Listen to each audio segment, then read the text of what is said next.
Baada ya dakika 90 za mchezo huu kumalizika, mchezo kati ya Yanga dhidi ya Mbeya City wakitoka sare ya kutokufungana, tulipata nafasi ya kusikiliza tathmini na maoni ya kocha wa Yanga Nasreddine Nabi. Ana nini cha kuzungumza kuhusiana na maoni haya, lakini vipi kuhusiana na mbio za ubingwa? C'était un bon match, c'était un bon match. Je pense que dans un match, il y a eu il y avait un match tactique, à savoir l'équipe d'Embe a essayé de bloquer notre milieu de terrain et tout ça par un marquage bien prononcé et une pression, vraiment une agressivité sur le porteur de ballon. C'est pour cela, nous autres, on n'était pas assez agressifs, on n'a pas répondu vraiment avec un répondant agressif. Et ce qui a causé un peu de concentration chez nos joueurs, notamment des pertes de ballons vraiment énormes. Ça a perturbé l'équipe, ça l'a déséquilibré. Et je pense que deuxième temps, nous avons rectifié les tirs. Nous avons fait quelques changements, nous avons donné quelques consignes tactiques qui nous a permis d'avoir vraiment presque les 45 minutes. Et malheureusement, je pense que notre adversaire n'a créé aucune occasion de but. Et nous autres, nous avons créé des occasions, notamment l'occasion de Chico. Mais bon, voilà, c'est le football. Il faut avoir la tête très haute, on n'a pas perdu. Et on mérite de gagner. Dans la vérité, on mérite de gagner. Mais c'est le football et il faut, comme j'ai dit aux joueurs, aux vestiaires, je les ai félicités, c'est le football. Et on va apprendre les leçons de ce qui n'a pas marché dans ces matchs-là.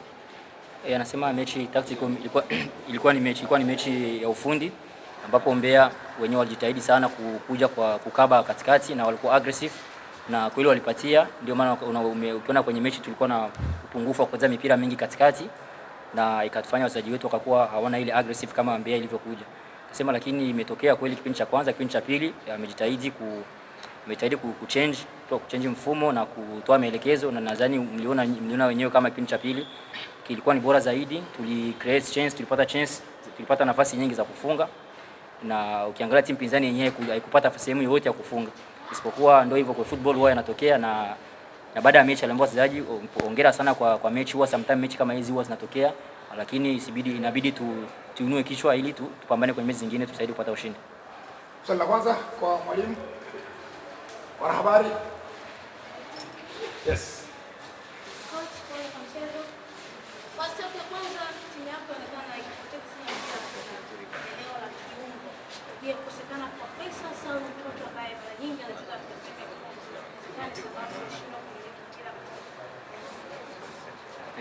Elle est désolée. Il dit le premier parti, on a perdu beaucoup de ballons au milieu.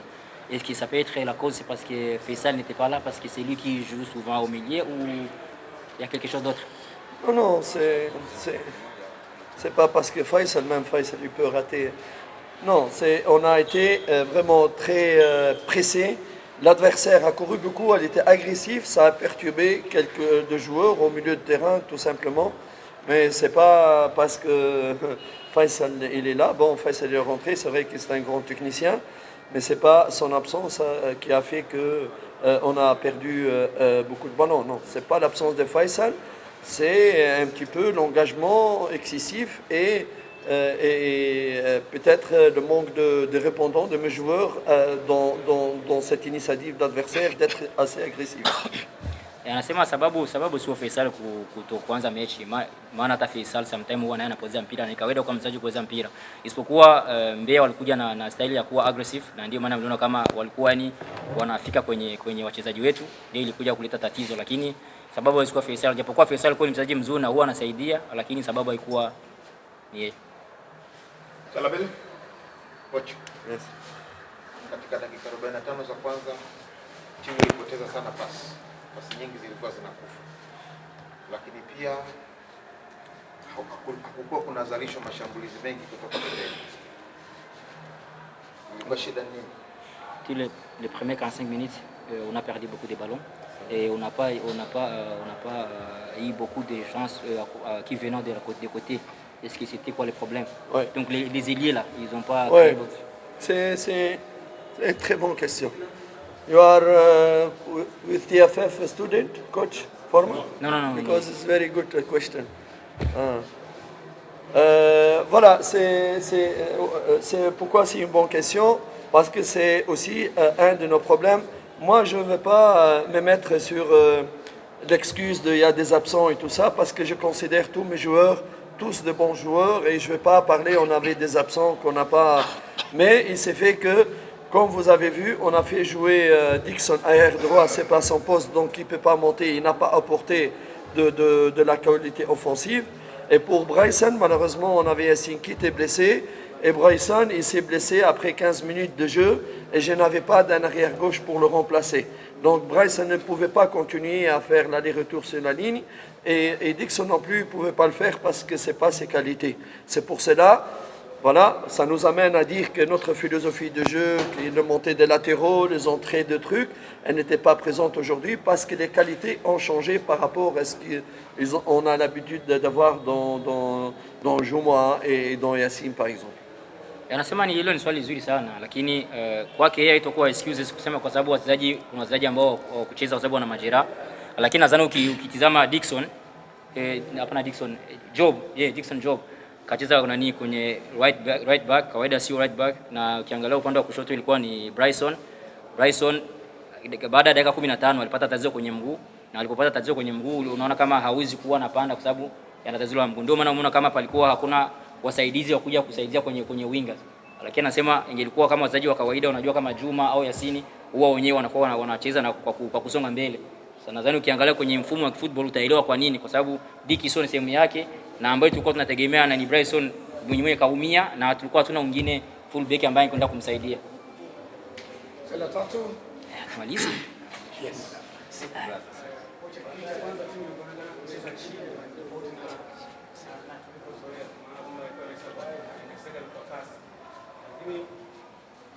Ile tazama swali kwamba tatizo ni nini, pengine mapumziko ama kupisha mechi za FA ama ni muda ambao umepita hapa kwa mpaka kufikia mechi ya leo. Il dit que le premier 45 minutes là, c'est qu'on a joué trop bas. Et normalement, souvent, nous, on ne joue pas comme ça parce qu'on met des pressions pour aller devant. Est-ce que c'est à cause du match de coupe là, parce qu'on a vu, il a vu le repos, on a joué des matchs de coupe qui nous a fait jouer comme ça, ou c'est autre chose? Non, on n'a pas joué haut parce qu'on a l'habitude de jouer avec nos latéraux, comme je disais tout à l'heure, qui montent, qui donnent des solutions pour pouvoir partir et jouer haut. Quand nos latéraux ne peuvent pas vraiment monter et que l'adversaire il ferme tous les issues, donc c'est pas qu'on n'a pas joué haut. Le ballon, on a perdu beaucoup de ballons au milieu de terrain qui auraient nous permis de jouer un peu plus haut parce que quand on donne les ballons, on continue à jouer plus haut. C'est des absences de vraiment de vrais latéraux et notre milieu de terrain a été perturbé la première mi-temps. Mais je félicite mes joueurs deuxième mi-temps, ils ont vraiment rectifié. Je crois que 45 minutes, on a joué 45 minutes dans la moitié de terrain adverse. Et c'est là où vous voyez les leçons tactiques que je m'adresse aux amis, collègues, futurs entraîneurs, de regarder, d'analyser quand tu es en difficulté première mi-temps, comment tu corriges les tirs deuxième mi-temps. Anasema kwamba sababu kubwa nadhani ashaiongea hapa ni kuhusu tulikuwa na mafullback ambao sio fullback kabisa. Maana ilikuwa ni kama tumeweka sababu palikuwa kuna upungufu wa wachezaji. Lakini haiwezi kuwa excuse kwa sababu na katikati mipira mingi ilipotea. Na ile mipira ambayo ilipotea katikati ndio ingesaidia kuleta kushambulizi mbele.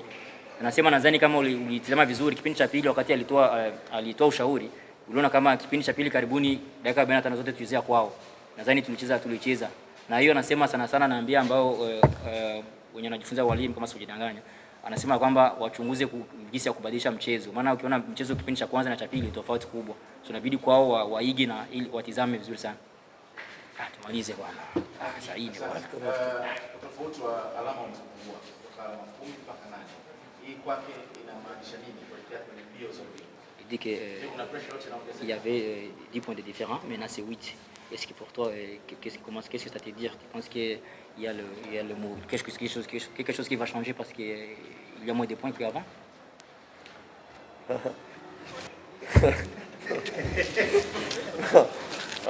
C'est moi qui va lui poser une question maintenant avant de répondre. Anasema nienda atakuuliza swali kabla ya kukujibu. Si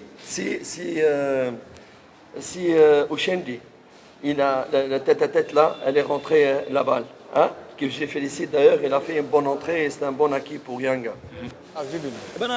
Et si il n'y avait pas... si le penalty n'a pas été sifflé dans notre match là, hein, qu'on a vu il y a 2 jours là, on aurait été à combien maintenant? Katika uwanja tena wa nyumbani umeshindwa kupata alama 3. Unadhani leo kama Yanga ingekuwa mapata ile chance yapata nani yeye na goalkeeper kama angefunga ile. Alafu na ile mechi iliyokwisha mimi niseme tu kwamba kwa timu yangu kabla siku 2 iliyopita kama wasingepewa ile penalty ungekuwa na tofauti ya points ngapi? Si je dis cela, c'est pas pour critiquer. Que le football, il tient à des petites choses. Hein? Il ne faut pas, ni supporters soit déçus au truc. Nous avons une grande équipe. Il y a des moments où on ne peut pas gagner tous les matchs. C'est très difficile de gagner tous les matchs. Dieu merci, on a eu créé d'occasion malgré les absences. Il ne faut pas en faire un truc. Ça tient à des petites choses parfois dans le football, mais j'ai une grande confiance en mes joueurs, en mon équipe, hein, une grande confiance. Si on a perdu 2 points aujourd'hui, c'est moi qui est responsable et c'est vraiment pas mes joueurs. Je tiens toute la responsabilité de la perte de 2 points. Anasema hii ndio football. Anasema ni football. Kuna pointi ndogo ndogo ambazo huwa zinatokea kwenye mechi na hiyo ni kawaida na timu haiwezi kuwa inafunga kila siku. Anasema hiyo ni football. Na anasema bado anarudi tena anatoa pongeza kwa wachezaji wake wamejitahidi kupambana na kupata ushindi leo. Blame mchezaji wote isipokuwa anaweka kifua mbele yeye. Atakayelaumiwa alaumiwe yeye, asilaumiwe mchezaji yote. One last question from your good friends. Okay, thank you. Yes. Mwalimu, mmegawana pointi 2 na Mbeya City, lakini Mbeya City wameonekana wana furaha zaidi kuliko nyinyi. Unasemaje kuhusu hili na pia unawaambiaje mashabiki wa timu yako kuhusu mchezo unaofuata? Basi Mais comme tu le vois, c'est Mbeya City qui était très content de ils ont gagné. ndogo sana Il kwao. y a pas de ça et qu'est-ce que tu peux dire aux supporters pour le prochain match? Non, c'est normal qu'ils sont venus, sachez qu'ils sont venus une semaine avant.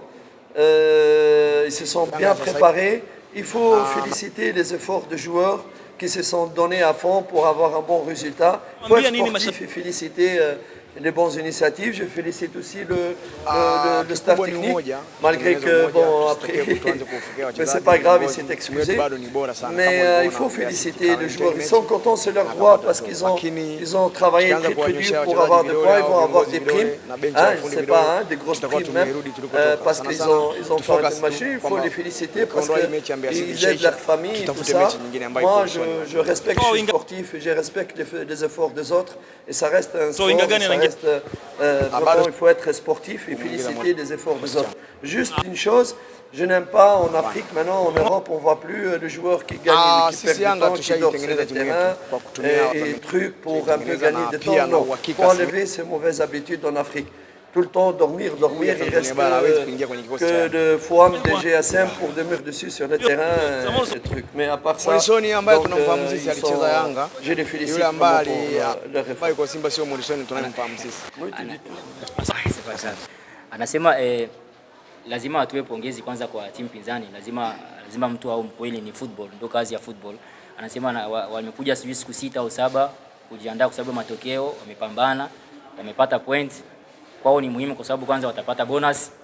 Kupata bonus itasaidia familia zao pia. So lazima awape pongezi.